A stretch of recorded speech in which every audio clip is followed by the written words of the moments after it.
யாருக்கிட்டலாம் இல்லைன்னா புத்தகம் நீங்க எப்படியாவது நீங்க வாங்க ட்ரை பண்ணுங்க. இந்த பிரபுபாதருடைய புத்தகம், அவருடைய பொருளுரையில பகவத்கீதை உண்மை உருவில்னு புத்தகம் இருக்கு. அதை நீங்க ஆன்லைன் கூட வாங்கிக்கலாம். வாங்க விருப்பப்படுறவங்க நம்ம டிவோட்டிஸ் கான்டெக்ட் பண்ணுங்க. ரைட், இந்த குரூப்ல மெசேஜ் போட்டா கூட நம்ம அரேஞ்ச் பண்ணலாம். So will go with first shloka, first chapter, அத்தியாயம் 1, குருக்ஷேத்திர போர்க்களத்தில் படைகளை கவனித்தல். திருதராஷ்டிர உவாச்சா தர்மக்ஷேத்ரே குருக்ஷேத்ரே சமவேத யுயுத்சவா மாமகா பாண்டவ சைவா கிம் அகிருபத சஞ்சயா. திருதராஷ்டிரர் மொழிபெயர்ப்பு மற்றும் பொருளுரை பை ஆஸ்தா பக்தி வேதாந்த சுவாமி ஸ்ரீல பிரபுபாதர். திருதராஷ்டிரர் கூறினார், சஞ்சயனே, போர் புரியும் விருப்பத்துடன் தர்மக்ஷேத்திரமான குருக்ஷேத்திரத்தில் ஒன்று கூடிய என் மகன்களும் பாண்டுவின் மகன்களும் என்ன செய்தனர்? பொருளுரை. பரவலாக படிக்கப்படும் மத விஞ்ஞான நூலான பகவத்கீதை கீதை மகாத்மியத்தில் சுருக்கமாக கூறப்பட்டுள்ளது. சுயநோக்கங்களை அடிப்படையாக கொண்ட விளக்கங்களை தவிர்த்து கிருஷ்ண பக்தரின் உதவியோடு பகவத்கீதையை ஆராய்ந்து படித்து அறிய முயல வேண்டும் என அங்கு குறிப்பிடப்பட்டுள்ளது. பகவத்கீதையை தெளிவாக புரிந்து கொள்வதற்கு உதாரணம் கீதையிலே இருக்கின்றது. பகவானிடமிருந்து நேரடியாக கேட்டு உபதேசத்தை புரிந்து கொண்ட அர்ஜுனனின் வழியை நாம் பின்பற்ற வேண்டும். அந்த சீட பரம்பரையின் மூலம் பகவத்கீதை புரிந்து கொள்ள ஒருவனுக்கு பாக்கியம் இருந்தால் அவன் வேத ஞானம் உள்ளிட்ட உலகின் அனைத்து சாஸ்திர கல்வியும் மிஞ்சிவிடுகிறான். மற்ற சாஸ்திரங்களில் காணப்படும் எல்லாவற்றையும் கீதையில் காண முடியும். அது மட்டுமல்ல, வேறெங்கும் காண இயலாத விஷயங்களையும் காணலாம். இது பகவத்கீதையின் சிறப்பு. புருஷோத்திரமான முழுமுதல் கடவுள் ஸ்ரீ கிருஷ்ணர் நேரடியாக உபதேசித்ததால் இது குறைபாடுகள் அற்ற ஆன்மீக விஞ்ஞானம். மகாபாரதத்தில் திருதராஷ்டிரம் சஞ்சயனுக்கும் இடையே விவாதிக்கப்பட்ட விஷயங்கள் இச்சிறப்பு வாய்ந்த தத்துவத்திற்கும் அடிப்படையாக அமைகின்றன. இத்தத்துவம் வேத நாகரிகத்தின் நினைவில் கெட்டாத காலத்திலிருந்தே புண்ணிய ஸ்தலமாக திகழக்கூடிய குருக்ஷேத்திரத்தில் நடைபெற்ற போரின் போது உருவானது. மனித சமுதாயத்தை வழிநடத்த பகவான் இப்பூ உலகில் அவதரித்த போது இது அவரால் உபதேசிக்கப்பட்டது. தர்மக்ஷேத்திர என்னும் சொல் மிக முக்கியமானது. ஏனெனில் குருஷேத்திர போர்க்களத்தில் அர்ஜுனனின் தரப்பில் புருஷோத்தரமான முதல் கடவுள் இருந்தார். கௌரவர்களின் தந்தையுமான திருதராஷ்டிரருக்கு தனது மகன்களின் இறுதி வெற்றி மிகவும் சந்தேகத்திற்குரியதாக இருந்தது. அவரது சந்தேகத்தினாலேயே அவர்கள் என்ன செய்தனர் என்று தன் காரியதர்சியான சஞ்சயனிடம் வினவினார். போரில் ஈடுபடுவதற்கான தீர்மானத்துடன் குருஷேத்திர களத்தில் அவரது மகன்களும் அவரது தம்பியுமான பாண்டுவின் மகன்களும் ஒன்று கூடியிருந்தனர் என்பது அவருக்கு நன்றாக தெரியும். இருப்பினும் அவரது கேள்வி முக்கியமானது. இருதரப்பு சகோதரர்களிடம் இடையே உடன்பாட்டை அவர் விரும்பவில்லை என்பதோடு போர்க்களத்தில் தனது மகன்களின் கதி என்னவாகும் என்பதை உறுதியாக அறிய விரும்பினார். ஏனெனில் மேலுலக வாசிகளும் கூட வந்தனைக்குரிய தலம் எனும் வேதங்களில் கூறப்பட்டுள்ள குருஷேத்திரத்தில் ஏற்பாடு செய்யப்பட்டிருந்ததால் போரின் விளைவுகளின் புனித தலத்திற்கு இருக்கக்கூடிய செல்வாக்கை பற்றி மிகவும் பயந்தார் திருதராஷ்டிரர். இயற்கையிலேயே நற்குணம் நிரம்பிய அர்ஜுனன் மற்றும் பாண்டுவின் இதர மகன்களுக்கு இந்த இடம் மிகவும் சாதமாக அமையும் என்று அவர் நன்றாக அறிந்திருந்தார். வியாசரின் சீடரான சஞ்சயன் வியாசரது கருணையால் திருதராஷ்டிரின் அறையில் இருந்தபடியே குருஷேத்திர போர்க்களத்தில் காண முடிந்தது. எனவே திருதராஷ்டிர போர்க்களத்தின் நிலைமையை அவனிடம் கேட்டார். பாண்டவர்களும் திருதராஷ்டிர மகன்களும் ஒரே குடும்பத்தைச் சேர்ந்தவர். ஆயினும் திருதராஷ்டிரின் உள்மனம் இங்கு வெளிப்படுத்தப்பட்டுள்ளது. வேண்டுமென்றே அவர் தன்னுடைய மகன்களை மட்டும் குரு வம்சத்தினர் என்று பாராட்டி பாண்டவர்களை வம்சத்தின் மரபுரிமையிலிருந்து பிரித்து பேசுகிறார். இதன் மூலம் திருதராஷ்டிரரின் சகோதரர்களின் மகன்களிடம் உள்ள உறவின் பிரத்யோக நிலையை ஒருவர் புரிந்து கொள்ளலாம். நெல் வயல்களில் தேவையற்ற கலைகளை பிடுங்கி எறியப்படுவது போல தர்மத்தின் தந்தையுமான ஸ்ரீகிருஷ்ணர் பங்கு கொண்ட குருஷேத்திரம் என்னும் புனிதமான நிலத்தில் தேவையற்ற கலைகளை திருதராஷ்டிர மகன் துரியோதனனும் பிறரும் ஒழிக்கப்படுவதற்கு முற்றிலும் தர்மத்திற்கு உட்பட்ட யுதிஷ்டரின் தலைமையில் பகவானால் நல்லாட்சி நாட்டப்படும் என்பது இந்த விஷயத்தின் ஆரம்பத்திலிருந்து எதிர்பார்க்கப்படுகிறது. சரித்திரம் மற்றும் வேத முக்கியத்துவங்களை தவிர இதுவே தர்மக்ஷேத்திர குருஷேத்திர சொற்களின் கருத்தாகும். ரைட். ஓம் அஜ்ஞான திமிராந்தஸ்ய ஞானாஞ்சன ஷலாகாய சக்ஷுன்மிலிதம் ஏன தஸ்மை ஸ்ரீ குருவே நமஹ.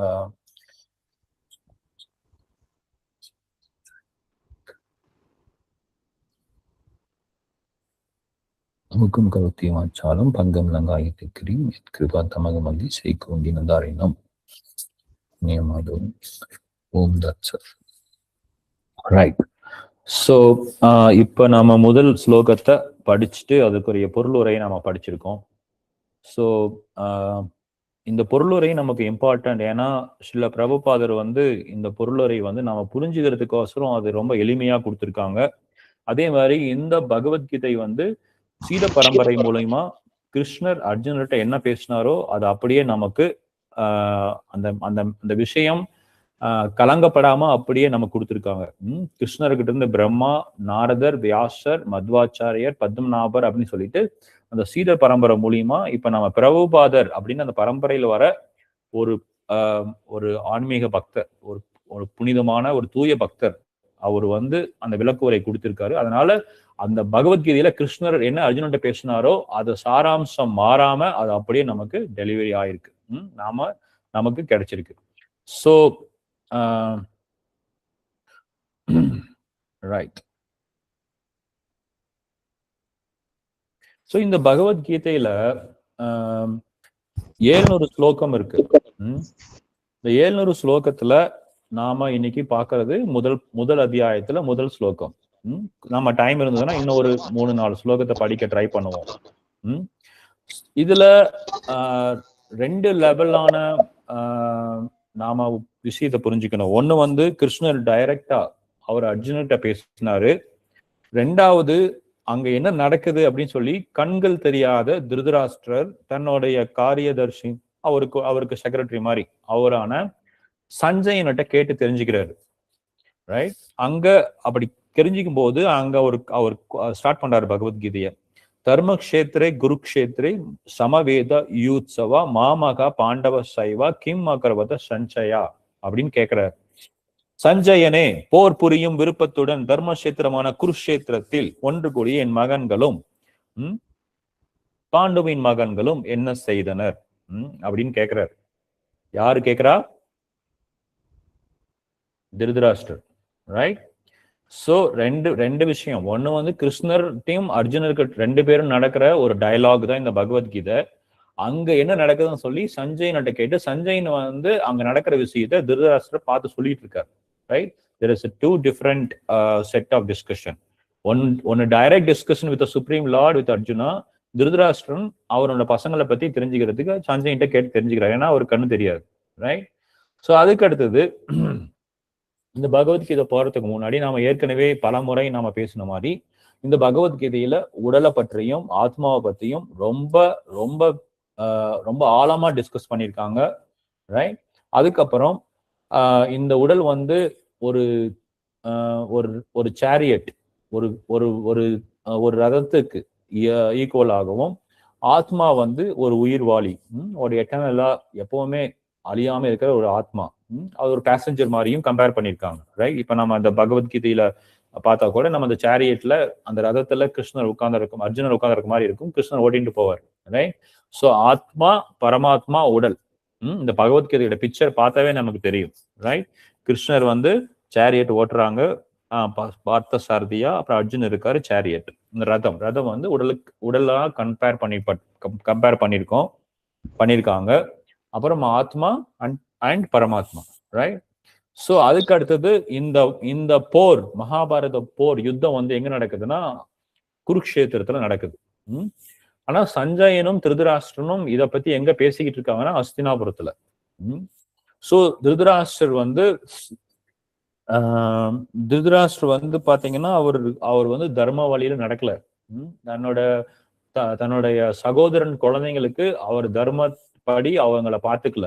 அவங்களுக்கு உரிய அந்த இதெல்லாம் வந்து கொண்டு போய் அவர் அந்த லேண்ட், அந்த சத்திரியன் அப்படின்னா அவங்க வந்து ஒரு நாட்டை ஆளணும் இல்லையா, அதெல்லாம் அவங்களுக்கு உரிமைகள் எல்லாம் மறுக்கப்பட்டிருக்குது. ஸோ அதுதான் அடிப்படை காரணம். தன்னுடைய பிள்ளைகள் நல்லா இருக்கணும், மற்றவங்க எல்லாம் நல்லா இருக்கக்கூடாது, தன்னுடைய சகோதரன் பிள்ளைங்க நல்லா இருக்கக்கூடாது அப்படின்னு சொல்றதுதான் அதுலதான் இந்த பிரச்சனையே ஸ்டார்ட் ஆகுது. ஸோ இதெல்லாம் வந்து போய் இது வந்து ஹிஸ்டரி, இது நடக்கவே இல்லை, மெய்த்தாலஜி, இதெல்லாம் ஒரு சொல்லி நிறைய வதந்திகள் வந்து மக்கள் பேசுவாங்க. ஆனா இது சத்தியம். இந்த மகாபாரதம் வார் வந்து நடந்தது, ரைட்? தர்மக்ஷேத்திர இடத்துல நடந்திருக்கு. அதற்குரிய எவிடன்ஸ் தான் நாம வந்து பகவத்கீதையில நாம படிச்சிட்டு இருக்கிறோம், ரைட்? ஸோ யாரோ மைக் ஆன்ல இருக்கு, விஜயலட்சுமி மாதாஜி. ஸோ ஸோ இதெல்லாம் உண்மை, இதெல்லாம் பரம சத்தியம், இதெல்லாம் நடக்காமலாம் இல்லை, நடந்திருக்கு, right? So Kurukshetra, Dharmakshetra, right? So actually பாத்தீங்கன்னா பாண்டவாஸ் வந்து வின் பண்ணுவாங்க இந்த வார்ல அப்படிங்கிறது வந்து துரோணாச்சாரியாவுக்கும் தெரியும், பீஷ்மாவுக்கும் தெரியும். கிருஷ்ணர் வந்து தர்ம வழியில் நடந்தா அந்த தர்மம் வந்து காப்பாத்தும் அப்படிங்கறத வேதங்கள் சொல்லுது. தர்ம ரக்ஷிதா ரக்ஷிதா ரக்ஷி அப்படின்னு சொல்லி தர்ம ரக்ஷிதா ரக்ஷிதா ரக்ஷித்ததா அப்படின்னு சொல்லி ஒரு ஒரு இடத்துல வேதத்துல பேசப்பட்டிருக்கு. தர்மம் வழியில் நடந்தா தர்மம் நம்மளை காப்பாத்தும், கிருஷ்ணன் காப்பாத்துவார்.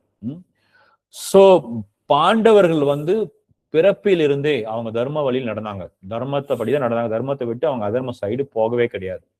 ஈவன் நாம ஆனா கௌரவர்கள் அப்படி கிடையாது, அதர்ம வழியில் நடந்தாங்க. அவங்க நிறைய விஷயங்கள் இருக்கு மகாபாரதம் படிக்கும்போது, அவங்க எங்கெங்கெல்லாம் அதர்ம வழியில் நடந்தாங்கன்னு நம்ம பார்க்க முடியும். சோ ஒரு தடவை பாண்டவர்களுடைய உணவுல அவங்க வந்து விஷம் வச்சாங்க, பாண்டவர்கள் தங்கியிருந்த அந்த வீட்டை எரிச்சாங்க, பாண்டவர்களுடைய மனைவி பாஞ்சாலி அவங்களுடைய உடைய வந்து சபையில வச்சு அவங்கள அவமானப்படுத்தினாங்க. அதற்கப்புறம் அவங்களுக்கு உரிய அந்த நாட்டை அவங்க ஆட்சி செய்ய கொடுக்கவே இல்லை. ஸோ அவங்களுக்கு சூதாட்டத்துல அவங்கள ஆட வச்சு அவங்கள வந்து ஏமாத்தி அவங்ககிட்ட இருந்த எல்லா உடைமைகளையும் புடுங்கிட்டாங்க. ஸோ இந்த மாதிரி பலவிதமான சூழ்ச்சி செஞ்சு அவங்கள ஏமாத்தினாங்க. யாரு? கௌரவர். கௌரவருடைய தலைவர் யாருன்னா துரியோதனன், ரைட்? ஸோ இந்தியாவில் பொறுத்த ஏன் இந்த இடம் தர்மக்ஷேத்திரம் அப்படின்னா, இந்தியாவில் பொறுத்த வரைக்கும் இப்ப நாம கூட பார்க்கலாம். இப்போ ஒரு ஜாதகம் போய் பார்க்கறோம் அப்படின்னா, ஜாதகம் சரியில்லை தான் நம்ம என்ன சொல்லுவாங்க, நமக்கு தெரிஞ்சவங்க ரிலேட்டிவ்ஸ் என்ன சொல்லுவாங்கன்னா, உன் ஜாதகம் சரியில்லை. நம்ம அப்பா அம்மாவே சொல்லுவாங்க, உன்னுடைய நேரம் சரியில்லை, நீ வந்து திருப்பதி போயிட்டு வா, இல்லைன்னா நீ வந்து ராமேஸ்வரம் போயிட்டு வா, இல்லை ஸ்ரீரங்கம் போயிட்டு வா அப்படின்னு சொல்லி, அப்படி போயிட்டு வந்தீங்கன்னா நல்லது நல்லது அப்படின்னு சொல்லுவாங்க. ஸோ இந்தியாவை பொறுத்த வரைக்கும் இந்த மாதிரி காஷி, மதுரா, விருந்தாவன், அதுக்கப்புறம் ஜெகநாத் பூரி, துவாரகா, அப்புறம் மாயாப்பூர், ஸ்ரீ சைத்தன்ய மகாபிரபு அவதரிச்ச இடம், கிருஷ்ணருடைய ஜென்மஸ்தானம் மதுரா, ரிஷிகேஷ், கேதரிநாத், இந்த மாதிரி நிறைய தர்மஸ்தலம் இருக்கு, அதாவது தர்மக்ஷேத்திரம் இருக்கு. ஸோ இந்தியா ஃபுல்லா தர்மக்ஷேத்திரம் இருக்கு. அதுவே பாத்தீங்கன்னா இப்ப இப்ப இந்த மாதிரி இந்த புனித நாட்டோட இந்த புனித மண்ணோட அருமை தெரியாம நிறைய பேர் வந்து இப்ப இருக்கிற சூழ்நிலையில சொல்றோம், நம்ம ஓப்பனா நிறைய பேர் வந்து வெளிநாடு போய் நான் வெளிநாட்டுல வந்து சந்தோஷமா இருக்குன்னு சொல்லி நாம எல்லாம் போறோம். நம்ம எல்லாத்தையுமே ஆசை இருக்கு. இப்ப அமெரிக்காவில வர்றதுக்கு எல்லாருக்கும் விசா ஃப்ரீனா இங்க பாதி இந்தியர்ஸ் கிளம்பி போயிடுவாங்க, ரைட்? ஸோ ஆனா சாஸ்திரம் படி எங்கேயுமே பார்க்க முடியாது. London Dharmakshetra, Washington Dharmakshetra, New York Dharmakshetra, New Zealand Dharmakshetra, Australia Dharmakshetra எங்கேயும் சொல்ல மாட்டாங்க, பாரத தேசம் தர்மக்ஷேத்திரம்னு சொல்லுவாங்க. அதுக்கு என்ன காரணம்னா, இந்த மாதிரி கிருஷ்ணனுடைய இந்த ஆன்மீக ரீதியா நிறைய விஷயங்கள், கிருஷ்ணர் சம்பந்தப்பட்ட விஷயங்கள்லாம் இங்க நடந்திருக்கு. ஸோ இந்த மாதிரி ஆன்மீகத்துல ரொம்ப இம்பார்ட்டன்ட் இருக்கனால இந்த பாரத தேசம் வந்து புனிதமான தர்மக்ஷேத்திரம் அப்படின்னு சொல்லி எல்லாம் சொல்லுவாங்க. சோ இந்த பாண்டவர்கள் இந்த மாதிரியான இடத்துல அவங்க வந்து வார் செய்ய, அந்த போர் உத்தியம் செய்ய கூடி இருக்கிறனால இந்த இந்த திருதராஷ்டிரருக்கு கொஞ்சம் பயம் வந்துருச்சு. ஏன்னா பாண்டவர்கள் தர்மத்தை ஃபாலோ பண்ணாங்கன்னு தெரியும், தன்னோட மகன்கள் தர்மத்தை ஃபாலோ பண்ணலைங்கிறதும் தெரியும். அதனால தர்மத்தை ஃபாலோ பண்ணன பாண்டவர்கள் அங்க இருக்கிறனால, தர்மக்ஷேத்திரத்துல நடக்கிறனால, அந்த குருக்ஷேத்திர தர்மக்ஷேத்திரம் நடக்கிறனால பாண்டவர்களுக்கு வெற்றி வாய்ப்பு அதிகம் அப்படிங்கிற பயம் யாருக்கு இருக்கு? திருதராஷ்டிரருக்கு இருக்கு. இது எப்படின்னா, இப்ப வந்து நம்ம தெரிஞ்ச பக்தர்கள் வந்து நாம இன்னைக்கு விருந்தாவன் கிருஷ்ணருடைய பிறந்த இடம், அவருடைய வளர்ந்த இடம், அவருடைய பல விதமான பாலிய லீலைகள்லாம் பண்ணின அந்த விருந்தாவன் போகும்போது 1 லட்சம் நாமளே ஜபம் செய்யலாம். சில பேரு ஒரு மாலை ஜபம் செய்யாதவங்க கூட அங்க போயிட்டு பாத்தீங்கன்னா, நான் வந்து 2000 தடவை கிருஷ்ண நாமத்தை சொன்னேன் அப்படின்னு சொல்லுவாங்க. சில பேர் நான் 20,000 தடவை சொன்னேன் அப்படின்னு சொல்லுவாங்க. சில பேர் நாங்க 50,000 தடவை சொல்றேன் அப்படின்னு சொல்லுவாங்க. சோ 16 ஒரு மாலை 108 தடவை அப்படின்னா 16 மாலை நம்ம ஜபம் செய்யும் போது 1728. அதுவே பாத்தீங்கன்னா 60 மாலை, 65 மாலை, 70 மாலை எல்லாம் ஜபம் செய்வாங்க. ஏன்னா அந்த இடத்தினுடைய அந்த அந்த இடத்துல அந்த இன்ஃபுளுயன்ஸ் இருக்கும், அந்த ஆதிக்கம் இருக்கும். கிருஷ்ணருடைய லீலைகள் நடந்தனால அங்க நாம போனா நம்ம நேச்சுரலாவே நாம கிருஷ்ண நாமத்தை நிறைய சொல்லுவோம். இதே மாதிரி மாயாப்பூர்ல ஸ்ரீ சைத்தன்ய மகாபூர் பிறந்த இடத்துல போனாலும் சரி, அப்பீரான இடத்துல அங்கேயும் பக்தர்கள் அவங்களே அறியாம நிறைய ஹரிநாமத்தை சொல்லுவாங்க. சோ இந்த மாதிரி நம்ம கோயிலுக்கு போகும்போது நம்மளே அறியாம நம்மளுடைய நம்ம என்ன சொல்றது, நம்மளுடைய சக்திக்கும் மீறி நாம நிறைய விஷயங்கள் நம்ம ஆன்மீகத்துல செய்வோம். ஏன்னா அந்த இடம் நம்மளை இன்ஃபுளுயன்ஸ் பண்ணும். ரைட்? இப்ப எப்படி இன்னும் சிம்பிளா சொல்லணும்னா, இப்ப இப்போ ஒரு கிரிக்கெட் மேட்ச் நடக்குது அப்படின்னா, நம்ம இப்ப தமிழ்நாட்டுல நடந்தா மழை ஒன்றும் அதிகம் பெய்யாது, மேட்ச் நடக்கும். இதுவே வந்து ஒரு ஊட்டியோட மலை உச்சியில ஒரு ஸ்டேடியம் கட்டி அங்க மேட்ச் நடந்தா மழை பெஞ்சிட்டே இருக்கும், மேட்சே நடக்காது. ரைட்? அந்த அந்த வெதர், அந்த சூழ்நிலை கண்டிப்பா அஃபெக்ட் பண்ணும். ஸோ அந்த மாதிரி இந்த குருக்ஷேத்திரத்துல கூடியிருக்கிற இந்த பாண்டவர்களுக்கு தர்மக்ஷேத்திரம் அதனுடைய இன்ஃபுளுயன்ஸ், அதனுடைய ஆதிக்கம் கண்டிப்பா இருக்கு. ரைட்? ஸோ ஸோ இப்ப நம்ம இப்ப வந்து இந்த ஐப்பசி மாசம் தீபாவளி வரும். அந்த தீபாவளி மாசம் ஸ்டார்ட் ஆகும் போதே நம்ம எல்லாத்துக்கும் ஒரு சந்தோஷம் இருக்கும் வீட்டுல. அப்பா எப்ப வந்து நம்மளை கூட்டிட்டு போய் கடையில துணி வாங்கி தருவாங்க, அம்மா எப்ப கூட்டிட்டு போய் கடையில வந்து தைக்க கொடுப்பாங்க, எப்ப வந்து அந்த தைச்ச ட்ரெஸ்ஸை வாங்கிட்டு வருவாங்க, எப்ப வந்து அம்மா வந்து ஸ்வீட் செய்ய ஆரம்பிப்பாங்க அப்படின்லாம் நமக்கு வந்து அந்த தீபாவளி 1 மந்த் முன்னாடி நம்ம காலண்டர்ல பார்த்து என்னைக்கு தீபாவளி, எப்ப லீவ் விடுவாங்க, எப்ப நமக்கு வந்து புது ட்ரெஸ் கிடைக்கும் அப்படின்னா நம்ம ரொம்ப அந்த ஒரு மாசமே நாம வந்து சந்தோஷமா இருப்போம். கரெக்டா? சோ அந்த மாதிரி அந்த மாதத்திற்கே ஒரு இன்ஃபுளுயன்ஸ், ஒரு ஆதிக்கம் இருக்கும் பொழுது அந்த இடத்துக்கும் ஒரு ஆதிக்கம் இருக்கும். அதே மாதிரி கிருஷ்ணர் அவருடைய பாலிய லீலைகளா நடந்த இடத்துல கண்டிப்பா ஆதிக்கம் இருக்கும். சோ அதனாலதான் இந்த பாரத வருஷம் அப்படிங்கிறது குருக்ஷேத்திரம், தர்மக்ஷேத்திரம் அப்படின்னு சொல்லி அந்த மாதிரி அந்த புனிதமான இடத்துக்கெல்லாம் பேர் இருக்கு. சோ இங்க இருக்கிற ஒரு ஆதிக்கம், அந்த ஆன்மீகத்தில் இருக்கிற ஒரு இன்ஃபுளுயன்ஸ், அந்த ஒரு பக்தியில இருக்கிற ஒரு ஈடுபாடு, நாம போய் அங்க நியூயார்க்ல நடு ரோட்ல நின்றுட்டு நாம வந்து ஜபம் பண்ணா முடியாது. நம்மளுக்கு வந்து அவ்வளவு உத்வேகம் வராது. ஏன் நம்ம நியூயார்க் போகணும்? நாம திருப்பதி போயிட்டு கோவிந்தா கோவிந்தான்னு சொல்லிட்டு நம்ம சொல்லிக்கிட்டே இருப்போம் 4 மணி நேரம் நம்மளை அடைச்சு போட்டாங்கன்னா. ஆனா நம்ம வீட்டுக்கு வந்தா அந்த கோவிந்தான்னு சொல்றதுக்கு இந்த ஒரு மாலை ஜபம் செய்யறதுக்கே ஹரே கிருஷ்ணா கிருஷ்ணா கிருஷ்ணா ஹரே ஹரே, ஹரே ராம ராம ராம ஹரே ஹரே அப்படின்னு சொல்றதுக்கே நமக்கு கஷ்டமா இருக்கும். ரைட்? சோ அதனாலதான் நம்ம எப்பவுமே வந்து கிருஷ்ண நாமத்தை சொல்லிகிட்டே இருக்கணும். கிருஷ்ண நாமத்தை சொல்ல சொல்ல நாம இருக்கிற இடமும் புனிதமாகும். கரெக்டா? ஈவன் இப்ப கிருஷ்ணருடைய நாமத்தை சொல்றதுனாலும் சரி, பகவத்கீதை படிக்கிறதுனாலும் சரி, கிருஷ்ணருக்கு நாம வீட்டுல நாம ஏதாவது ஒரு அகர்பத்தியோ, ஒரு பூவோ, ஒரு பழமோ நாம வந்து அவருக்கு வந்து படைச்சாலும் சரி, சேவை செய்தாலும் சரி, ஒரு விளக்கு வைத்தாலும் சரி, இதெல்லாம் வந்து பண்ணும் பொழுது அந்த வீடே வந்து வைகுண்டமாக மாறும். ரைட்? ஏன்னா அங்க வந்து பக்திங்கிற விஷயம் நடக்குது. ரைட்? இப்ப ஒரு வீட்டுல ஒரு வழிபாடும் இல்ல, ஒரு பக்தி சேவையும் நடக்கல, ஒருத்தரும் ஹரிநாமத்தை, கிருஷ்ணருடைய நாமத்தையோ விஷ்ணுவோட நாமத்தையோ சொல்லல, அங்க வந்து எதுவுமே நடக்கல அப்படின்னா அது 10,000 சதுரடியில பெரிய பங்களா வீடாக இருந்தாலும், அழகான பூக்கள் செடியெல்லாம் வச்சு ரொம்ப அழகான வந்து தோட்டம் வச்சிருந்தாலும், அந்த வீட்டுல பளிங்கால வந்து மாளிகை மாதிரி கட்டியிருந்தாலும், சாஸ்திரமும் குருவும் என்ன சொல்றாங்கன்னா அது வந்து ஒரு சுடுகாட்டுக்கு சம்பந்தமா சொல்றாங்க. ரைட்? சோ நாம இருக்கிற வீட்டுல நாம கிருஷ்ண நாமத்தை ஜெபம் செய்யும் பொழுதும், கிருஷ்ண நாமத்தை சொல்லும் பொழுதும், நாம கிருஷ்ண பக்தியை வந்து செய்யும் பொழுதும் அந்த வீடு வந்து வைகுண்டமாக மாறும். சோ சோ அதுதான் வந்து நம்ம இந்த ஸ்லோகத்துல நம்ம புரிஞ்சுக்கலாம். சோ ஈவன் இது இன்னும் புரிஞ்சுக்கிறதுக்கு, இப்ப யாராவது ஒருத்தர் இறந்துட்டாங்கன்னா அங்க வந்து ஒரு பிராமணர் ஒரு ஒரு ஒரு ஸ்லோகத்தை சொல்லி அதெல்லாம் வந்து இந்த காரியம் எல்லாம் செய்வாங்க. அப்ப கேட்கும் பொழுது நமக்கு புரியும், இந்த ஆத்மா வைகுண்டம் போகட்டும், இந்த ஆத்மா வந்து கிருஷ்ணருடைய விஷ்ணுவோடைய பாதத்தை போய் சேரட்டும், மறுபடியும் இந்த ஆத்மாவுக்கு ஒரு பிறப்பு வேண்டாம், இந்த ஆத்மா இந்த உடலை விட்டு பிரிஞ்சிருச்சு, இந்த அதனுடைய டெஸ்டினேஷனுக்கு சேஃபா போகட்டும் அப்படிங்கிற மீனிங்ல தான் அந்த ஸ்லோகம்லாம் அவங்க பேசுவாங்க. நாம வந்து அதெல்லாம் கவனிக்காம இருக்கிறதுனால நமக்கு தெரியல. சோ இந்த உடல் ஆத்மா அப்படிங்கிற விஷயம் இந்த பகவத்கீதையில ஆணித்தரமா சொல்லப்பட்டிருக்கிறது. நாமளும் பல பல ஜென்மமாவும் நாமளும் அதை புரிஞ்சுக்க ட்ரை பண்றோம். ஆனா நம்ம அறியாமையில நம்ம மறந்துடுறோம். ரைட்? நாம இந்த கிருஷ்ண பக்தியில நாம தீவிரமா நாம படிக்க படிக்க இந்த பகவத்கீதையில இந்த உண்மை நமக்கு இன்னும் கொஞ்சம் ஆழமா பதியும். ரைட்? சோ இப்ப ஸ்லோகம் நம்பர் 2வது ஸ்லோகத்துக்கு போவோம். திருஷ்டவாது சஞ்சய உவாச்ச திருஷ்டவாது பாண்டவானிகம் வியூடம் துரியோதனஸ்ததா ஆச்சாரியம் உபசங்கம்ய ராஜா வசனம் அப்ரவேத்.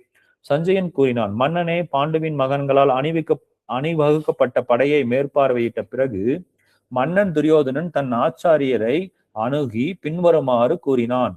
திருதராஷ்டர் பிறவியிலிருந்தே பார்வை இல்லாதவர். துரதிருஷ்டவசமாக அவருக்கு ஆன்மீக பார்வையும் இல்லை. தனது மகன்களும் தர்மத்தின் விஷயத்தில் தனக்கு சமமான குருடர்கள் என்பதும், பிறவியில் இருந்தே நல்லவர்களான பாண்டவர்களுடன் அவர்கள் உடன்பாடு செய்து கொள்ள போவதில்லை என்பதையும் அவருக்கு உறுதியாக தெரிந்திருந்தது. இருந்தும் புனித தலத்தில் தாக்கத்தினால் அவர் சந்தேகம் கொண்டார். போர்க்கள நிலைமையை பற்றிய அவரது கேள்வியின் உள்நோக்கத்தை சஞ்சயனால் புரிந்து கொள்ள முடிந்தது. ஏங்கு மன்னனுக்கு உற்சாகம் மூட்டும் விதமாக விரும்பிய சஞ்சயன் அவரது மைத்துனர்கள் போர்க்களத்தில் புனித தன்மையால் பாதிக்கப்பட்டு சமாதானம் ஏதும் செய்து கொள்ள போவதில்லை என்பதை உறுதி செய்தான். எனவே பாண்டவர்களின் படை பலத்தை பார்வையிட்ட துரியோதனன் உடனே தன் தளபதியான துரோணாச்சாரியரிடம் சென்று உண்மை நிலையை உரைக்கலானான் என மன்னரிடம் தெரிவித்தார் சஞ்சயர். துரியோதனன் மன்னன் என்று குறிப்பிடப்பட்டாலும் தலைமையின் முக்கியத்துவத்தை உணர்ந்து தளபதியிடம் போக வேண்டியிருந்தது. எனவே அரசியல்வாதியாக இருப்பதற்கு அவன் பொருத்தமானவனே. துரியோதனன் ராஜதந்திரமாக நடந்து கொண்டாலும் பாண்டவர்களின் சேனையை கண்டதால் அவருக்கு ஏற்பட்ட பயத்தை மறைக்க இயலாமல் போனது. ரைட்? சோ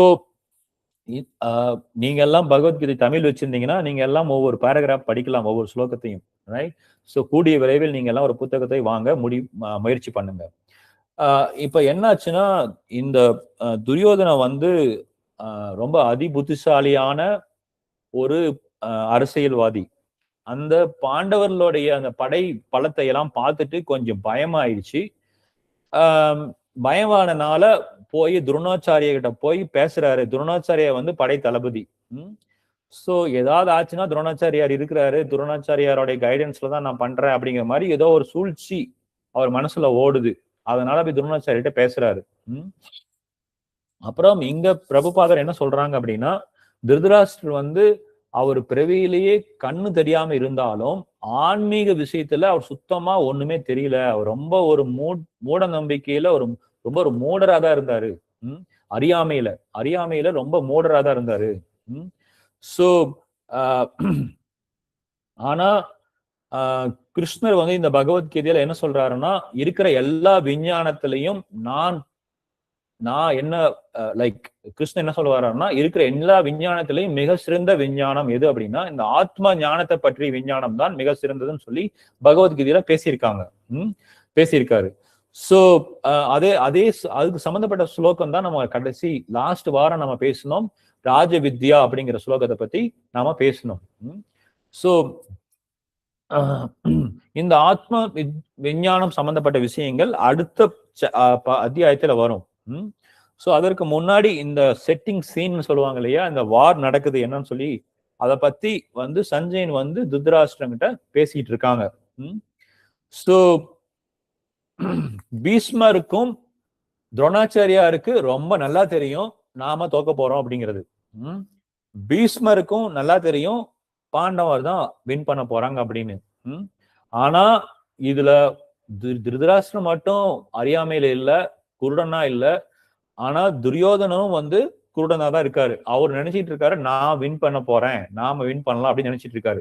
ஆனா துரோணாச்சாரியாருக்கு இப்படி ஒரு வார், இப்படி ஒரு யுத்தம் வருது அப்படின்னு சொல்லி எப்ப வந்து அர்ஜுனா வந்து சின்ன குழந்தை சின்ன பையனா போய் குருகுலத்துல சேரும் பொழுதே வந்து துரோணாச்சாரியாருக்கு தெரியும் இப்படி ஒரு வார் வருதுன்னு. அதனால ஒரு நாள் அர்ஜுனனை கூப்பிட்டு அர்ஜுனா, ஒரு நாள் உனக்கும் எனக்கும் ஒரு சண்டை வரும்பொழுது என்னைய என் கூட நீ வந்து நான் வந்து சண்டை போட மாட்டேன்னு நீ சொல்லக்கூடாது. என்னை கொல்றதுக்கு ஒரு வாய்ப்பு கிடைச்சாலும் அந்த யுத்தத்துல நீ என்னை கொல்லலாம் அப்படின்னு சொல்லி கேட்கிறாரு. அர்ஜுன் அதே எப்படி நான் பண்ண முடியும்னு சொல்லி சொல்றாரு. இல்ல நீ பண்ணு. அர்ஜுன் நினைச்சிட்டு இருக்காரு அப்படி ஒரு யுத்தம் வராது, அப்படி நான் வந்து என்னோட குருவை கொல்ல மாட்டேன்னு சொல்லி நினைச்சிட்டு அப்படி ஒரு விஷயம் நடக்காதுன்னு சொல்லி அர்ஜுனன்ட்ட இருந்து துரோணாச்சாரியார் ஒரு சத்தியம் வாங்கிக்கிறாரு. சோ ஆனா துரோணாச்சாரியருக்கு இதெல்லாம் முன்னாடி தெரியும். Dronacharya is very intelligent class, right? ஆனா வந்து இறப்புங்கிறது எல்லாருக்குமே இருக்கு. இறப்பு இல்லாமலாம் கிடையாது. எனக்கும் இருக்கு, இங்க இருக்க எல்லாத்துக்கும் இருக்கு, இந்த உலகத்துல இருக்க எல்லா ஜீவராசிகளுக்கும் இருக்கு. ஆனா வந்து துரியோதன மாதிரி நாம நினைச்சிட்டு இருக்கோம் நல்லா பேங்க் பேலன்ஸ், நாம வந்து பேங்க்ல நல்லா மணி சேர்த்து வச்சுட்டாலும், நல்லா தங்கம் வாங்கி வச்சுக்கிட்டாலும், நிறைய விஐபிஸோட நல்ல பெரிய ஆளுங்களுடைய கான்டாக்ட்ஸ், அவங்களுடைய நண்பர்களா நம்ம இருந்தாலும் நமக்கு வந்து நாம வந்து சந்தோஷமா இருக்கலாம் நம்ம நினைச்சிட்டு இருக்கோம். ஆனா வந்து ஒரு நாள் இந்த ஆத்மா இந்த உடலை விட்டு போகத்தான் போகுது. அப்படிங்கிற உண்மைய வந்து நாமெல்லாம் மறந்துட்டு இருந்துட்டு இருக்கோம். இது வந்து மகாபாரதத்துல ஒரு இடத்துல இந்த பாண்டவர் எல்லாம் பசிக்குது அப்படின்னு தாகமா இருக்குன்னு சொல்லி ஒரு நாள் வந்து காட்டுல தண்ணி குடிக்க போறாங்க. தண்ணி குடிக்க போன இடத்துல யுதிஷ்டர் மட்டும் போகல, அங்க போய் தண்ணி குடிச்சிட்டு யாரும் திரும்பி வரல. சோ ஒரு நாள் யுதிஷ்டர் போய் பாக்குறாரு, என்னடா அது இவங்க தண்ணி குடிக்க போனாங்களே இன்னும் வரல அப்படின்னு சொல்லி போய் பார்க்கும் பொழுதும் பாக்குறாங்க அங்க 4 பாண்டவர்ஸ்ல யுதிஷ்டர் தவிர எல்லாருமே மயங்கி அப்படியே கிடக்குறாங்க. அவங்க இறந்து போய் கிடக்கிறதாக வந்து லைக் அவங்களுக்கு மூச்சு பேச்சு இல்லை, அப்படி கிடக்குறாங்க அந்த ஒரு குளத்தின் அருகில. அப்ப வந்து யுதிஷ்டருக்கு தாகமா இருக்காரு, பார்த்து ஷாக் ஆயிட்டாரு. அப்ப வந்து ஒரு ஒரு ஒரு ஒரு வாய்ஸ் கேக்குது, ஒரு சத்தம் கேக்குது. நான் உங்களுக்கு தண்ணி குடிக்கணும்னா நான் கேட்கிற கேள்விக்கு பதில் சொல்லுங்க, அப்படி நீங்க சொன்னாதான் நீங்க தண்ணி குடிக்க முடியும் இங்க அப்படின்னு சொல்லி சொல்றாங்க. அப்படி நீங்க இதையும் மீறினீங்கன்னா நீங்களும் அவங்கள மாதிரி நீங்க பேச்சு மூச்சு இல்லாம நீங்க வந்து இப்படி பூமியில கிடப்பீங்கன்னு சொல்றாங்க. அது யாருன்னா ஒரு யட்சகன் அப்படின்னு சொல்லி ஒரு ஒரு வாய்ஸ் கேக்குது. ஒரு அசுரேரி மாதிரி சொல்லுவாங்க இல்லையா, அந்த மாதிரி. உடனே வந்து சரி உன் கேள்வி என்னன்னு சொல்லி யுதிஷ்டர் கேட்கிறார். யுதிஷ்டர் வந்து புத்திமான்.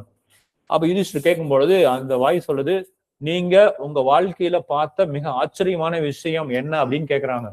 உடனே வந்து யுதிஷ்டர் சொல்றாரு, எனக்கு மிகவும் ஆச்சரியமான விஷயம் என்ன அப்படின்னா, நம்மளை சுற்றி இருக்கிற எல்லாரும் இறக்கும் பொழுது இந்த மனிதர்கள் ஆனா நான் வந்து எப்பவுமே இறக்க மாட்டேன் அப்படின்னு நாம நம்புறோம் இல்ல, அதுதான் எனக்கு வந்து ரொம்ப ஆச்சரியமா இருக்கு, இந்த மனிதர்கள் நம்புறாங்க அப்படின்னு சொன்னோடனே ஓகே நீங்க எக்ஸாம் பாஸ் ஆயிட்டீங்க அப்படின்னு சொல்லி நீங்க தண்ணி குடிக்கலாம்னு சொல்லி அந்த யட்சகன் பர்மிஷன் கொடுக்குறாரு.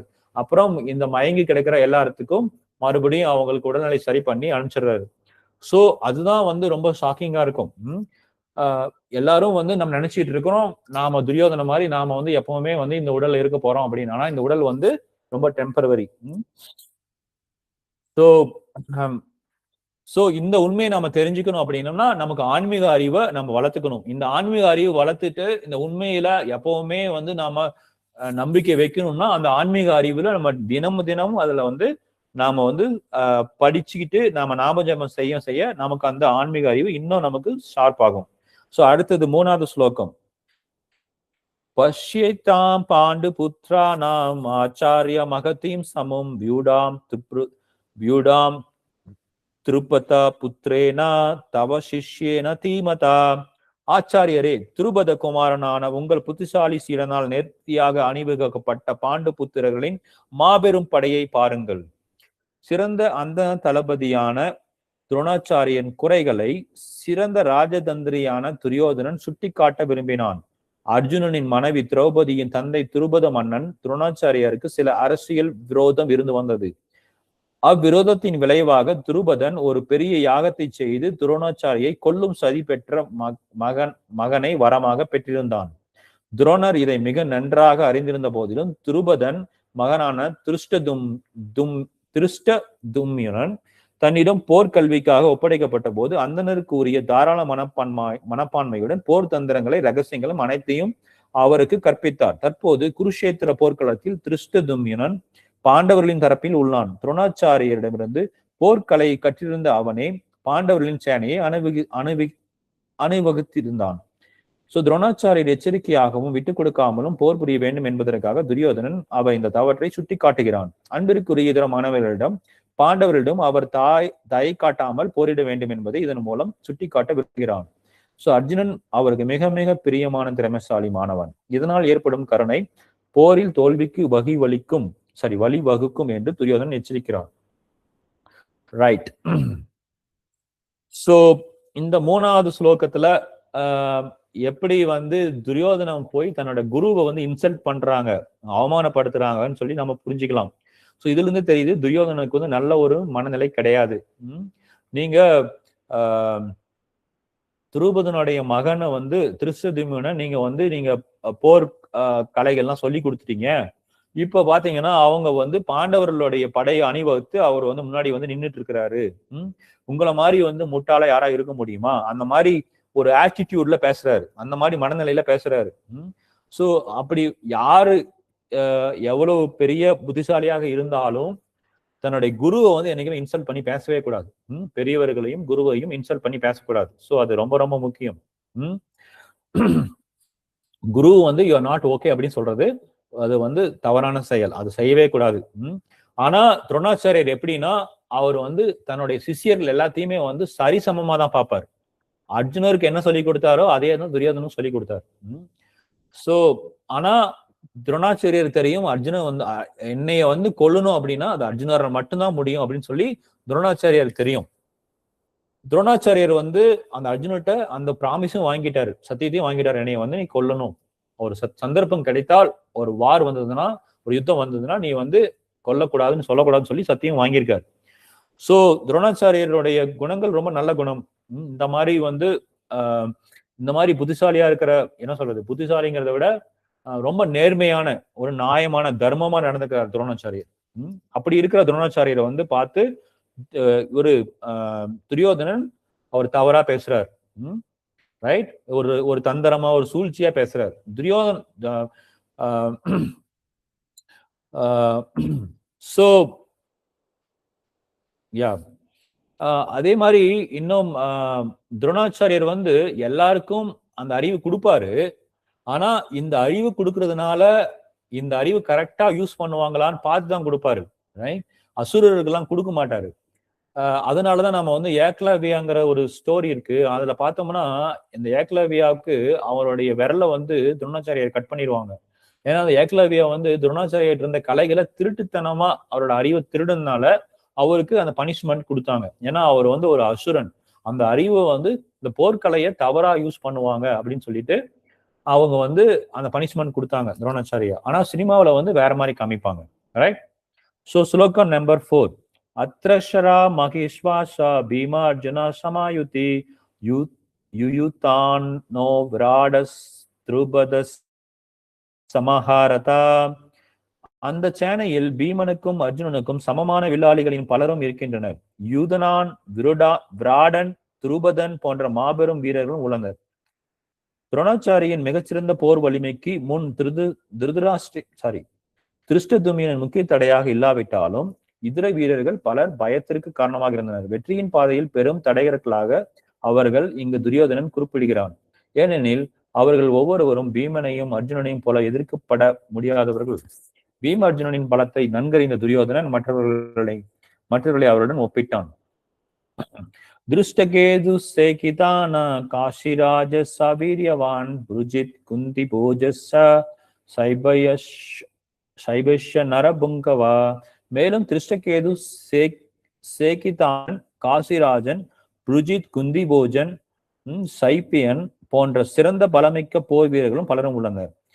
யுதாமன்யஷா விக்ராந்த உத்தமௌஜா வீரியவான் சௌபத்ரோ திரௌபதோ யாஷா சர்வ ஏவ மகாரதா. வீரனமான யுதாமன்யு, பலமுள்ள உத்தமௌஜன், சுபத்ரையின் புதல்வன் மற்றும் திரௌபதியின் குமாரர்களும் இருக்கின்றனர். இப்படை வீரர்களும் அனைவரும் மாபெரும் ரத வீரர்கள். ரைட். சோ இங்க விஷயம் என்னன்னா,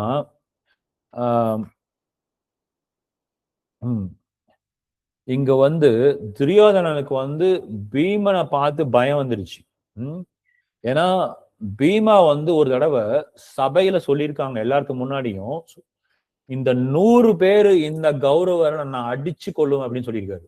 அதுவும் ஒவ்வொருத்தருக்கும் நான் எப்படி கொல்லுவேன்னு சொல்லியிருக்காரு. அடிச்சு பீஸ் பீஸ் ஆக்கி அவங்களுடைய ரத்தம் எல்லாம் வந்து இந்த பூமியில செதற மாதிரி நான் அடிச்சு கொள்ளுவேன்னு சொல்லி சபதம் எடுத்திருக்காரு பீமா.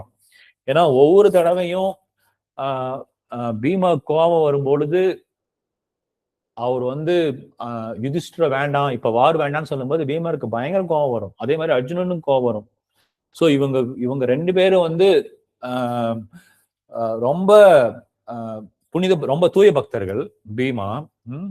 அப்புறம் இந்த பீமனால எனக்கு சாவு இருக்கு அப்படிங்கிற பயம் வந்து துரியோதனுக்கு இருக்கு. பீமனை பார்த்த உடனேயும் கொஞ்சம் பயம் இருக்கு மனசுல. ஆனா திரௌபதி வந்து மானபங்கப்படுத்தப்படும் பொழுது விக்ரணா அப்படிங்கிற ஒரு சத்திரியன் வந்து துரியோதனம் பண்றது தப்புன்னு சொல்லி அவர் வந்து சொல்லியிருக்காரு. அப்படி சொல்லும் பொழுது பீஷ்மர் அதை நோட் பண்ணி பீம் அதை நோட் பண்ணியிருக்காரு. ஆனா இந்த விக்ரணன் வந்து என்ன பண்ணிருக்காருன்னா அவர் வந்து துரியோதன அவரோட சைடு இருக்கும் பொழுது இந்த வார்ல அவர் சைடு சப்போர்ட் பண்ணாரு. ஆனா பீமா வந்து அவரு யாரை கொல்றதுக்கும் அவருக்கு வந்து வருத்தப்படல. ஆனா விகர்ணனை கொல்லும் போது அவர் வருத்தப்பட்டாரு. சோ அவர் திரௌபதி வந்து மானபங்கப்படுத்தும் போது அவங்கள சப்போர்ட் பண்ணாங்களே தப்புன்னு சொல்லி சொன்னாரே அப்படின்னு சொல்லி வருத்தப்பட்டாரு. சோ இந்த சத்திரியன் தொழில் வந்து அவ்வளவு சாதாரணமான தொழில் கிடையாது. ஏன்னா தர்மத்தை நிலைநாட்டுறதுக்கு எல்லாத்தையும் கொல்லணும். ஆனா பீமா வந்து இந்த மாதிரி நிறைய இடத்துல எல்லாம் வருத்தப்பட்டு என்னடா வேலை இது அப்படின்னு சொல்லி வருத்தப்படுற சுச்சுவேஷன் இருந்திருக்கு. ஏன்னா அர்ஜுனனும் பார்த்தாலும் அவர் வந்து துரோணாச்சாரியை அடிக்கணும், பீஷ்மாவை அடிக்கணும், கர்ணனை அடிக்கணும், தன்னுடைய சகோதரன் பீஷ்மா வந்து அவருடைய கிராண்ட் ஃபாதர் அவரை அடிச்சு கொள்ளணும். சோ இந்த மாதிரி இது ஒரு கஷ்டமான ஒரு காரியம்.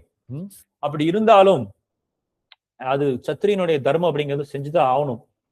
வேற வழி இல்லை. அப்புறம் இந்த துரோணாச்சாரியோட வைஃப் அதுல வந்து கிருப்பாச்சாரியாவோட சிஸ்டர் ட்வின் கிருப்பைன்னு சொல்லி பேர் நினைக்கிறேன். அவங்க கிருப்பாச்சாரியும் கிருப்பையும் வந்து டெஸ்ட் டியூப் பேபிஸ்ன்னு சொல்லுவாங்க. சோதனை குழாயை குழந்த மாதிரி அவங்களுடைய கருவை எடுத்து 2 பானையில போட்டு பண்ணாங்க. வியாசர் பண்ணாருன்னு நினைக்கிறேன். சோ அதே மாதிரி கௌரவர்களும் அந்த மாதிரிதான் வந்து பிறந்தாங்க. சோ கௌரவ 100 பேரும் அப்படிதான் பிறந்தாங்க. சோ இந்த வார்ல கௌரவர்கள் எல்லாம் ஒரு சைடு நிக்கிறாங்க, பாண்டவர்கள் எல்லாம் ஒரு சைடு நிக்கிறாங்க. தர்மத்தை ஃபாலோ பண்ண பாண்டவர்கள் எல்லாமே வந்து கிருஷ்ணனோட சைடுல, கிருஷ்ணர் வந்து அவங்க சைடுல நிக்கிறாங்க. இந்த அதர்மத்தை ஃபாலோ பண்ண எல்லாமே வந்து துரியோதன் வந்து அவங்க தலைமை தாங்கி நிக்கிறாங்க. ஆனா துரியோதனன் வந்து போய் அந்த படைகள் எல்லாம் பார்த்துட்டு பாண்டவர்களுடைய படைகள்லாம் பார்த்துட்டு அவர் வந்து ரொம்ப இம்ப்ரெஸ் ஆயிட்டாங்க. இம்ப்ரெஸ் ஆயிட்டு வந்து இம்ப்ரெஸ் ஆயிட்டாங்க அப்படின்னா இன் அதர் வே லைக் அவர் வந்து அந்த மாதிரி எதிர்பார்க்கல. அந்த மாதிரி வந்து ஒரு படை அணிவகுப்பு இருக்கு. அந்த மிகச்சிறந்த வீரர்கள் எல்லாமே இருக்காங்க. இதெல்லாம் பார்த்து கொஞ்சம் பயமும் இருக்கு துரியோதனுக்கு. வந்து அவருடைய ராஜதந்திரத்துல அப்படியே வந்து பேசுறாரு. ரைட்? சோ அதுக்கு அடுத்து 8வது ஸ்லோகம் படிக்கலாம். 7வது ஸ்லோகம். அஸ்மாக்கம் து விசிஷ்டாயே தான் நிபூத தவிஜோத்தமா நாயக்கா மம சந்நியஸ்யா சம்ஞார்த்தம் தான் பிரவிமீதே. ஆனால் பிராமணர்களில் சிறந்தவரே, தாங்கள் தெரிந்து கொள்வதற்கான எனது சேனையை வழிநடத்தும் தகுதி வாய்ந்த நாயகர்களை பற்றியும் தங்களிடம் கூறுகிறேன். பவான் பீஸ்மஸ்ச கர்ணஷ கிருபாஷ சமிதிம் ஜயா அஸ்வத்தாமா விகர்ணச்ச சௌமதத்தில் ததைவச்ச. மரியாதைக்குரிய தாங்கள் பீஷ்மர், கர்ணன், கிருபாச்சாரியர், அஸ்வத்தாமன், விகர்ணன் போன்ற சோமதத்தனின் குமாரனான பூரீஸ்வரன் முதலியோர் போரில் எப்போதும் வெற்றி காண்பவர்களே. பொருளரை எப்போதும் வெற்றியை அடையும் தன்னிகரற்ற மாவீரர்கள் அனைவரையும் துரியோதனன் குறிப்பிட்டான். விகர்ணன் துரியோதனின் தம்பிகளில் ஒருவன். அஸ்வத்தாமன் துரோணரின் புதல்வனாவான். மற்றும் பாலிக நாட்டு மன்னரான சோமதத்தனின் மகனே பூரீஸ்வரன். மன்னர் பாண்டுவை குந்தி மனம் செய்வதற்கு முன் பிறந்த கர்ணன் அர்ஜுனனுக்கு சகோதரன். கிருபாச்சாரியன் சகோதரி மணந்தவர் துரோணாச்சாரியர். அந்யச்ச பகவசூரா மத் அர்த்தே தியக்த ஜீவிதா நானா சூஸ்திர பிரஹா ரணா சர்வே யுத்த விஷாத்ரதா. எனக்காக உயிரையும் கொடுக்கக்கூடிய எண்ணற்ற மாவீரர்கள் பலரும் உள்ளனர்.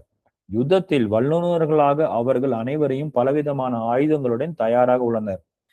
ஜெயத்ருதன், கிருத்தவர்மன், சல்லியன் போன்ற துரியோதனுக்கு உயிரையும் இழக்க துணிந்தவர்கள். வேறு விதமாக சொன்னால் பாவியான துரியோதனின் தரப்பில் சேர்ந்ததன் பயனாக இவர்கள் அனைவரும் குருஷேத்திர போர்க்களத்தில் இறக்கப் போர்வது ஏற்கனவே முடிவாகிவிட்டது. இருப்பினும் மேற்கூறப்பட்ட தனது நண்பர்களின் கூட்டு பலத்தால் தனது வெற்றி நிச்சயமே என துரியோதன் எண்ணுகின்றான். அபர்யாப்தம் தத் அஸ்மாகம் பல பீஸ்மாபிரக்ஷிதம் பர்யாப்தம் வித்தம் ஏதேஷாம் பலம் பீமாபிரக்ஷிதம். பாட்டனார் பீஷ்மரால் சிறப்பாக பாதுகாக்கப்பட்ட நமது பலம் அளக்கவியலாது. ஆனால் பீமனால் கவனமான பாதுகாக்கப்பட்ட பாண்டவ சேனையோ அளவிடக்கூடியதே.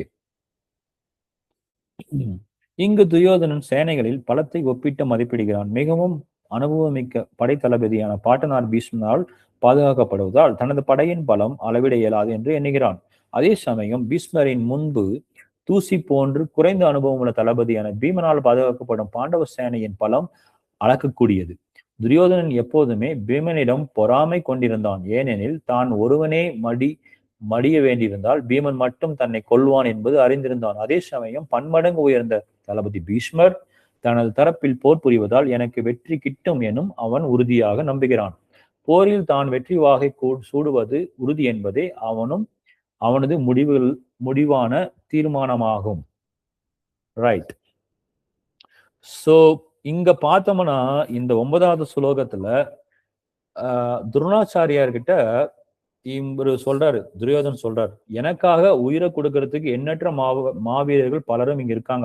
அப்படி என்ன அர்த்தம்னா நாம எல்லாம் சாக போறோம் அப்படிங்கிறது கன்ஃபார்ம் அப்படிங்கிறது இவர் இன்டைரக்டா சொல்றாரு. அப்ப தோல்விங்கிறது தெரிஞ்சிருச்சு, துரியோதனன் கண்ணுல தெரிஞ்சிருச்சு. அப்புறம் ஆனா கொஞ்சம் அந்த ஃபைட் பண்றதுக்கு அவர் தன்னை உற்சாகப்படுத்திக்கிறதுக்கோசரம் சொல்றாரு, ஃபீல் பண்றாரு. லைக் பீஷ்மரோட நம்மளுடைய படை பீமனோட படையை கம்பேர் பண்ணும் பொழுது நம்மளோட படை ரொம்ப மிக பெருசா இருக்கு அப்படின்னு யார் ஃபீல் பண்றா? துரியோதனன். ரைட். சோ இந்த பகவத்கீதையில ஏற்கனவே நாம சொன்ன மாதிரி ஈஸ்வரா, ஜீவா, அதுக்கப்புறம் காலா, கர்மா அண்ட் பிரகிருதி, இந்த அஞ்சு டாபிக்ஸ் பத்தி நம்ம பகவத்கீதையில ரொம்ப எலாபரேட்டா பேசியிருக்காங்க. ரைட். அதுக்கப்புறம் இந்த பகவத்கீதையில அதாவது என்னன்னா இந்த பக்தி யோகத்தை பத்தி கிருஷ்ணர் கொஞ்சம் மிடில் போர்ஷன்ல கொடுத்திருக்காரு. பக்தர்கள் என்ன சொல்லுவாங்க அப்படின்னா, 2 பிரெட்டை கொடுத்தா யாருக்குமே அதை சாப்பிடணும்னு தோணாது இல்லையா? அது நடுவுல ஒரு சீஸ் வச்சு ஒரு பட்டர் வச்சு அதுல கொஞ்சம் வெஜிடபிள்லாம் போட்டு கிரீமியா கொடுத்தா நம்ம எல்லாருமே சாப்பிடலாம். ஸோ அந்த மாதிரி கிருஷ்ணர் நிறைய விஷயங்கள் அதுல பேசியிருக்காரு. ஆனா இந்த பக்தி யோகம் அப்படிங்கிறது தான் ரொம்ப முக்கியம். அது சென்டர்ல பேசுவாரு. இந்த பகவத்கீதையில நடு சாப்டர்ல அதை பத்தி வரும். அதாவது கர்ம யோகம், அதாவது ஒவ்வொரு செயலுக்குரிய பலன்களை எதிர்பார்த்து செய்யற அந்த கர்மயோகத்தை பத்தியும் பேசியிருக்காங்க. அதுக்கப்புறம் இந்த என்ன சொல்றது, பிலாசபின்னு என்ன சொல்லுவாங்க, தியான யோகத்தை பத்தி பேசியிருக்காரு. அதாவது அறிவு, நம்ம அறிவு யூஸ் பண்ணி இந்த விஷயங்களை புரிஞ்சுக்கிறது, இந்த கேள்வி ஞானத்தெல்லாம் யூஸ் பண்ணி புரிஞ்சுக்கிறது, அந்த மாதிரி தியான யோகமும் இதுல பேசியிருக்காங்க. அதுக்கப்புறம் தியானம் பண்ணி பேசுறது, தியானம் பண்ணி புரிஞ்சுக்கிறது. அதாவது எப்படின்னா இது இன்னும் கிளியரா சொல்லணும் அப்படின்னா, கர்மயோகம் பண்ணி நமக்கும் இந்த கிருஷ்ணருக்கு இருக்கிற அந்த ஒரு கனெக்ஷனை எஸ்டாபிளைஷ் பண்றதுக்கு பத்தி தெரிஞ்சுக்கிற விஷயம் அது கர்மயோகி. ரைட். கர்மயோகத்துல வரும். அதுக்கப்புறம் அறிவு ஞானத்துல நாம கேள்விகள்லாம் கேட்டு கிருஷ்ணரை பத்தி தெரிஞ்சுக்கிறது அது தியான யோகம்னு சொல்லுவாங்க. அதுக்கப்புறம் தியானம் பண்ணி கிருஷ்ணரை பத்தி தெரிஞ்சுக்கிறது, கிருஷ்ணர் கூட நம்ம சம்மதம் ஏற்படுத்துகிறது அஷ்டாங்க யோகம்னு சொல்லுவாங்க. பக்தி மூலியம் கிருஷ்ணர் அடையிறது அது பக்தி யோகம்னு சொல்லுவாங்க. அந்த பக்தி யோகம் இந்த பகவத்கீதையில நடு பேஜில வரும். இந்த பக்தி யோகம் ரொம்ப முக்கியம். இந்த பக்தி யோகம் தான் டாப் மோஸ்ட். ஸோ இந்த பக்தி யோகம் வந்து பாத்தீங்கன்னா கிருஷ்ணருக்கு ரொம்ப பிடிச்சது இந்த பக்தி யோகம் தான். நிறைய யோக முறைகளை பத்தி இந்த பகவத்கீதை சொல்லுவாரு. ஆனா அவருக்கு ரொம்ப இஷ்டப்பட்ட ஒரு விஷயம் அப்படிங்கிறது பக்தி யோகம். ஏன்னா அது லைக் அந்த பக்தி யோகம் கிருஷ்ணர் ரொம்ப சந்தோஷப்படுத்தும்.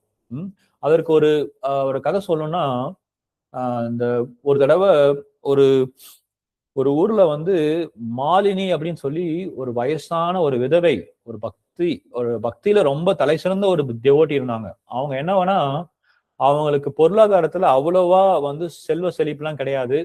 அவங்களுக்கு அவங்களுக்கு வந்து அவங்களுக்கு வந்து வீட்டுல அந்த கிராசரிஸ், இந்த அரிசி பருப்பு இதெல்லாம் வாங்கி கொடுக்கறதுக்கு ஆள் யாரும் கிடையாது. ரொம்ப வறுமையா ரொம்ப ஏழ்மையான இருக்காங்க. ஒன்றோ இரண்டோ ஒரு சீலை தான் வச்சிருக்காங்க துணி அவங்கள உடுத்திக்கிறதுக்கு.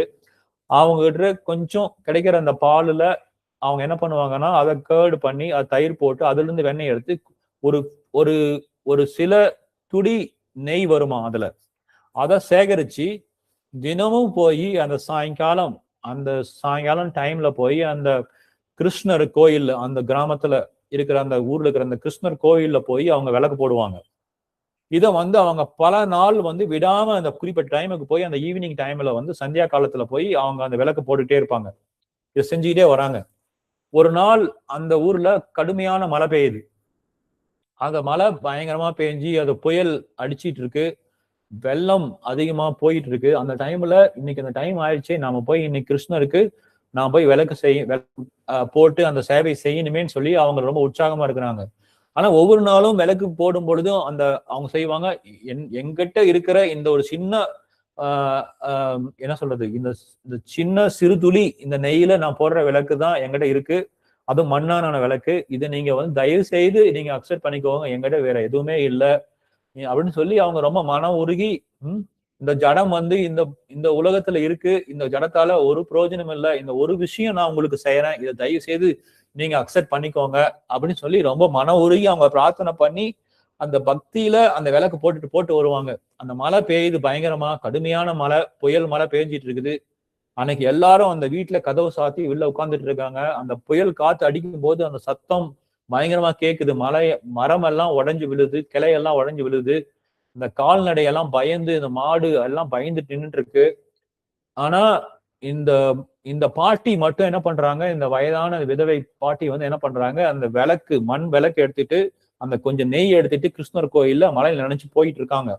போய் அங்க பார்த்தா கிருஷ்ணர் கோயில் வந்து சாத்தி இருக்கு. ஏன்னா அந்த பூஜாரி வரல, இந்த மலைக்கு பயந்துட்டு.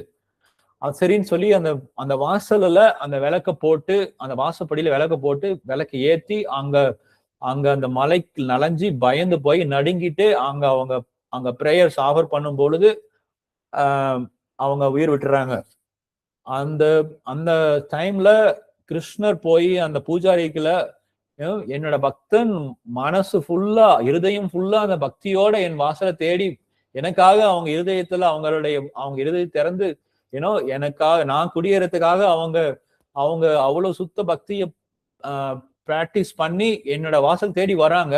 ஆனா நீ வந்து இந்த புயல் காத்துக்கு பயந்துட்டு நீ வீட்டுக்குள்ள உட்கார்ந்துருக்க, நீ ஏன் இப்படி பண்ணிட்டு இருக்கன்னு சொல்லி கிருஷ்ணர் போய் கனவுல சொல்றாங்க. இந்த மாதிரி பக்தன் வந்து இருக்குது எல்லாத்துக்கும் தெரியணும் அப்படின்னு சொல்லி அந்த ஊர்ல அன்னைக்கு வந்து பயங்கர வெள்ளம் வந்து எல்லார் வீட்டையும் அழிக்க மாதிரி, அந்த கிராமத்தை அழிக்கிற மாதிரி ஒரு சூழ்நிலை. ஆனா என்னோட பக்தன் வந்து மிக சிறந்தவன், அவனோட பக்தி மிக சிறந்த பக்தி, அவனுக்கும் எனக்கும் இருக்கிற பக்தி வந்து உன்னதமான பக்தி அப்படின்னு இந்த உலகத்துக்கு காமிக்கிறதுக்காக இந்த வெள்ளம் வராம இன்னைக்கு நைட்டு நான் இதை தடுத்தேன் அப்படின்னு சொல்லி இந்த கனவுல போய் சொல்றாரு. உடனே அடுத்த நாள் வந்து எல்லாரும் வந்து இந்த ஊர்க்காரங்க எல்லாம் வந்து பார்த்து கிருஷ்ணர்கிட்ட பிரார்த்தனை பண்றாங்க. இந்த விதவை பெண் அந்த மாலினியோட பக்தி பார்த்து அவங்க எல்லாரு கண்ணிலையும் ரொம்ப கண்ணீர் வருது. சோ இந்த பகவத்கீதையில பல விஷயங்கள் நாம பேசப்பட்டிருந்தாலும், துரியோதனுடைய பல சூழ்ச்சிகள் இருந்தாலும், துரியோதனுக்கு வந்து மிகப்பெரிய சப்போர்ட்டாக பீஷ்மர், அப்புறம் துரோணாச்சாரியர், அந்த மாதிரி கர்ணர், இந்த மாதிரி பல லைக் என்ன சொல்றது, மகாரதீஸ், அந்த மாதிரி பயங்கரமான ஒரு படை பலம் இருந்தாலும் அர்ஜுனன்ட்டையும் இந்த பாண்டவர்கிட்டையும் இருக்கிற அந்த பக்தி கிருஷ்ணருக்கு ரொம்ப பிடிச்சிருந்தது. அதனால கிருஷ்ணர் வந்து அவங்க கூட இருந்தாரு கடைசி வரைக்கும். தர்மம் எங்க இருக்கோ அங்க கிருஷ்ணர் இருப்பார். கரெக்டா? சோ அந்த மாதிரி நாமளும் ஒரு அந்த பாண்டவர்கள் மாதிரி நம்மளுடைய மனசுலயும் அந்த பக்தியை வளர்த்தணும் அப்படின்னு தான் நாம இந்த கிருஷ்ணர் சொன்ன இந்த விஷயங்கள், பகவத்கீதையில சொன்ன விஷயங்களை நாம பின்பற்றணும். அப்புறம் இந்த ஹரிநாமத்தை சொல்லிட்டே இருக்கணும். ஹரே கிருஷ்ணா கிருஷ்ண கிருஷ்ண ஹரே ஹரே, ஹரே ராம ராம ராம ஹரே ஹரே சொல்லிட்டே இருக்கணும். நம்மளால முடிஞ்ச அந்த பக்திய கிருஷ்ணர்கிட்ட ஏதாவது ஒரு வகையில நம்ம வந்து சேவை செஞ்சுட்டே இருக்கணும் தினமும். சரியா? அப்புறம் பக்தர்களுடைய சங்கத்திலையும் இருக்கணும். இப்படி இருக்கும் பொழுது நாம தப்பிக்கலாம். இல்ல அப்படின்னா நம்ம 10,000 சதுரடியில வீடு இருந்தாலும் அங்க பாவகாரியங்கள் நடக்கும். ஏன்னா கிருஷ்ணரை பத்தியான விஷயங்கள் எதுவுமே நடக்கல அப்படின்னா தேவையற்ற தீய குணங்கள் ஈஸியாக வரும். ரைட்? இங்க துரியோதன மாதிரி தான். பாண்டவர்கள் காட்டுல பயங்கரமா கஷ்டப்பட்டு இருந்தாலும் அவங்க பக்தி மனசுல வச்சுட்டே இருந்தாங்க. ஆனா துரியோதனன் அவ்வளவு வசதியா இருந்தாலும், மாளிகையில் இருந்தாலும் அவருடைய கிருஷ்ணர் பக்தி இல்லாதனால அவர் நிறைய தீய குணங்களால் கவரப்பட்டிருந்தார். ரைட்? சோ ஹரி ஓம் தத் சத். நாம வந்து இந்த 10 ஸ்லோகம் படிச்சிருக்கோம். இங்க ஸ்டாப் பண்ணலாம். டைம் ஆயிடுச்சு. ஏதாவது கேள்வி இருந்தாலும் கேட்கலாம். இல்ல யாராவது சொல்ல விரும்பினாலும் சொல்லலாம். Hare Krishna.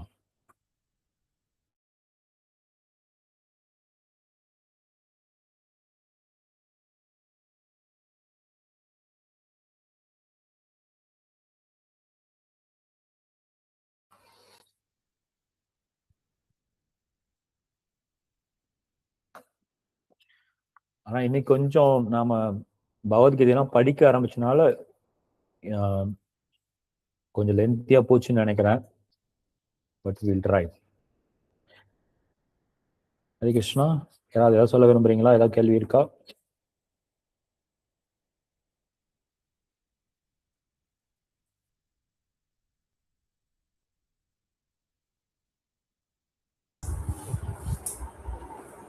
Thank you, Prabhuji. So,